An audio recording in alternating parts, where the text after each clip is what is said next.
Mheshimiwa John Mnyika, mbunge wa Ubungo, hongera kwanza na pole sana kwa kazi kubwa ya bunge hili. Nashukuru. Unaweza ukamwelezaje mtazamaji na msikilizaji sasa hivi kuhusu bunge hili la 10? Kwanza bunge la 10 lina tofauti na bunge la 9 kwa sababu lina wabunge wengi wapya na lina wabunge wengi vijana. Kwa hiyo ni bunge ambalo limekuja na hamasa ya hali ya juu na limeanza kwa nguvu kubwa sana. Ukiangalia tukio la mwanzo kabisa la mwanzoni wa bunge mara baada ya wabunge kuapishwa, ni tukio la kususia hotuba ya rais ambalo liliibua kishindo kikubwa. Na baada ya hapo kumefuata matukio mengi sana bungeni. Na ni bunge ambalo bunge lilipoanza tu wabunge wapya tulianza kuzungumza mwanzoni tu mwa bunge kabla hata kuanza kuzoea kanuni. Ni bunge ambalo mpaka sasa limetawaliwa na vuta ni kuvute ya kuhusiana na kanuni, watu kupeana miongozo, kupeana taarifa na kadhalika. La sababu kubwa ikiwa sasa bunge linazidi kukomaa kama bunge la vyama vingi, kwa maana ya kwamba sasa kuna ule upinzani wa hali ya juu bungeni. Ingawaje jambo ambalo hakuna tofauti sana kati ya bunge hili na bunge lililopita ni uwingi wa chama kimoja bungeni na baadhi ya maamuzi ya msingi yenye maslahi ya wananchi kukataliwa kwa sababu tu ya ushabiki wa kichama ndani ya bunge. Kwa ile hodhi ya chama kimoja ama monopoly ya chama kimoja bado ipo kwenye bunge hili, na hili jambo lisiposhughulikiwa linaweza kuwa na athari kwenye maamuzi ya kibunge.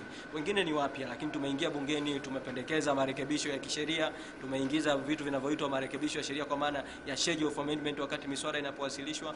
Baadhi ya mambo yamekubalika, baadhi ya mambo yamekataliwa kwa sababu tu ya ushabiki. Tumeweza kuibana serikali wakati wa vifungu, kuna baadhi ya mambo yamekubaliwa, mengine yamekataliwa kutokana na ushabiki. Wakati wa kujadili mpango wa miaka 5 wa nchi, kuna mapendekezo ya msingi tumependekeza kwenye marekebisho, baadhi yamekubaliwa, baadhi yamekataliwa kutokana na ushabiki wa kivyama. Lakini niseme tu kwa ujumla kwamba natarajia kwamba bunge hili litakuwa na matunda mengi kwa Watanzania kwa sababu tu limeanza mapema kuwa na ile hali ya ubishani wa kihoja ambao mwisho wa siku utakuwa na tija la Tanzania. Ukiangalia toka uhuru, mara nyingi mwaka wa kwanza wa bunge huwa unakuwa mwaka ambao hauna mwamko mkubwa sana wa kisiasa wa kibunge. Mara nyingi bunge linaanza kukua kasi yake ama katikati ya bunge miaka 2.5 ama mwishoni kuelekea uchaguzi, ndipo bunge inakuwa na hamasa kubwa. Hata ukiangalia bunge la 9, mambo mengi yajitokeza mwaka 2007, 2008 na kuelekea 2009, 2010. Mwanzoni mwaka 2006 hakukuwa na hamasa kama ilivyo sasa kwenye bunge hili ambalo limeanza na hamasa kuanzia mwaka 2010 na hata 2011. Kwa natarajia kwamba mambo mengi yatatokea kwenye bunge hili, na natarajia kwamba serikali hii ya sasa, baraza la mawaziri la sasa, halitadumu kwenye kipindi chote cha bunge hili la 10. Lazima mapema sana serikali itabidi ama rais avunje baraza au rais afanye mabadiliko makubwa ya baraza la mawaziri, kwa sababu kwa jinsi baraza la mawaziri lilivyo hivi sasa halina uwezo wa kutosha wa kuhimili mikiki inayoendelea ndani ya bunge la sasa, kwa maana kujibu hoja za wabunge, lakini hata ya hamasa ya bunge lenyewe. Vijana hususan vyama vya upinzani mnaelekea kukubalika sana na sehemu kubwa ya wananchi. Unatabiri nini kuhusu uchaguzi 2015? Kwanza bunge hili na vijana tulioingia kwenye bunge hili tumesaidia kujenga imani kwa Watanzania kwamba kizazi kipya, kizazi cha baada ya uhuru kina uwezo wa kuingia kwenye chombo cha maamuzi ambacho kwa kiwango kikubwa kilikuwa kimetawaliwa na waliozaliwa kabla ya uhuru. Kwa kutokana na kazi ambayo tutaifanya kwenye kipindi hiki cha miaka 5, naamini uchaguzi ujao ukifika, Watanzania maeneo mbalimbali ya nchi ambayo walikuwa na shaka dhidi ya kuwapa kizazi kipya mamlaka ya kuongoza nchi, wataweza kuchagua madiwani, wabunge kupitia watu wa rika hili la kwangu, ambao tutaweza kuongeza kasi zaidi ya kimaendeleo. Lakini kubwa zaidi, ukiondoa mabadiliko ya kizazi ndani ya bunge kutoka kizazi cha kabla ya uhuru kwenda kizazi cha baada ya uhuru, natarajia vile kwamba kwa kazi ambayo itakuwa imefanyika bungeni katika kipindi hiki cha miaka 5, Watanzania watajenga imani na wabunge kutoka vyama mbadala. Kwa natarajia uchaguzi ujao majimbo mengi zaidi wabunge watatoka kutoka vyama mbadala, na ni wazi kwa kazi ya Chadema kama kiongozi wa upinzani bungeni, wabunge wengi sana watachaguliwa bunge lijalo kupitia Chama cha Demokrasia na Maendeleo Chadema, na naamini inshallah tutaweza kushika dola na kuongoza Watanzania kuweza kutimiza ile imani, ile azma ambayo waasisi wa taifa hili walitaka taifa hili lipate maendeleo ya kweli kwa wananchi walio wengi. Ukiwa mbunge kijana wa chama cha upinzani na ni mgeni katika hii shughuli, ulipoingia umekuta kile ulichotarajia?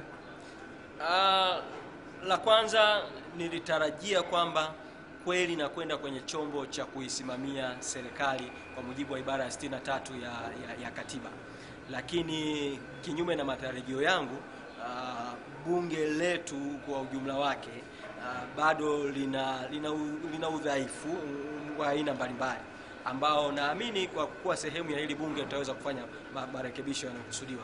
Lakini la pili, nilitarajia kwamba nikute kanuni nzuri za mchezo huu tunaocheza nao, na kanuni zetu za mchezo wetu ni zile kanuni za bunge, lakini nimeingia na nimezielewa kanuni mapema sana, nimezizoea kanuni na zifahamu mwanzo mpaka mwisho.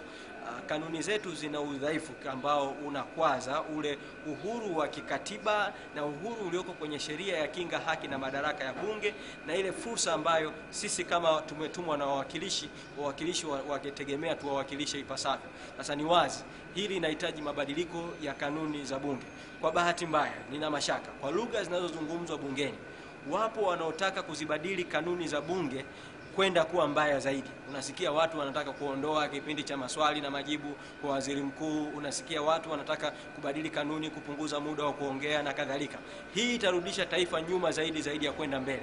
Kwa nitoe rai tu, na najua kwamba vyombo vya bunge vitanisikiliza, wabunge wenzangu watanisikiliza, kwamba tujitahidi tufanye marekebisho ya kanuni za sasa za bunge, lakini tufanye marekebisho kwa lengo la kukifanya bunge kuwa chombo kweli cha kuisimamia, kuishauri serikali, kwa wakilisha wananchi, baada ya kufanya marekebisho yenye kurudisha nyuma nafasi ya bunge katika kuwatumikia Watanzania. Kwa haya ndio matarajio yangu, kwamba tuwe na bunge ambalo kweli linakwenda kusimama kwa niaba ya wananchi, kuisimamia serikali, kupambana na ufisadi, kulinda rasilimali za nchi, kutoa sera mbadala ili kuweza kubadili maisha sio tu ya nchi kwa ujumla wake ama serikali kwa upana wake, bali kubadili maisha ya Mtanzania mmoja mmoja, kuweza kujenga taifa lenye kutoa fursa, ili kweli neema ambayo Mwenyezi Mungu ameijalia nchi yetu iweze kuwa ya wananchi walio wengi badala ya kuwa mikononi mwa watu wachache.